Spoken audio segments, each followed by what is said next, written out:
বন্ধুরা, অবশেষে আমার হলিল্যান্ডে যে মাইক্রোফোনটা চলে আসছে, এই মাইক্রোফোনটা আমি টেস্ট করার জন্য আমার বাসার পাশে আমি যখন নামাজ পড়ে, আজকে শুক্রবার দিন নামাজ পড়া শেষে এখন যাইতেছি বাসায় যাওয়ার পথে রাস্তায় মাইক্রোফোনটা টেস্ট করার জন্য, মানে কি গাড়ি আছে এবং কি অনেক হাওয়া হইতেছে আর কি। তো এগুলো টেস্ট করার জন্য মানে মাইক্রোফোনটা করছি। তো এটা হচ্ছে নর্মাল মোডে আছে মাইক্রোফোনটা। তো আমি এখন নয়েজ মোডটা চালু করে দিব।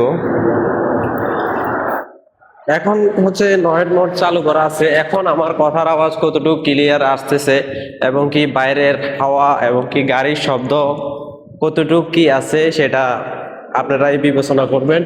আর এখানে আজকে আমি এখন এই রাস্তার পাশে দিয়ে হেঁটে যাইতেছি, কারণ রাস্তার হাওয়া আছে এবং কি গাড়ি আছে, এটার শব্দ মিলেই হলিল্যান্ড ব্র্যান্ডের যে মাইক্রোফোনটা এটা কতটুকু কাজ করে এটা দেখার জন্য আমি এটা করতেছি আর কি। তো ভিডিওটা কেমন লাগলো, আর এই মাইক্রোফোনটা আপনার কিনা উচিত হবে কি না এটুক জানার জন্য, দেখার জন্য আমি ভিডিওটা করলাম। ভালো থাকবেন সবাই।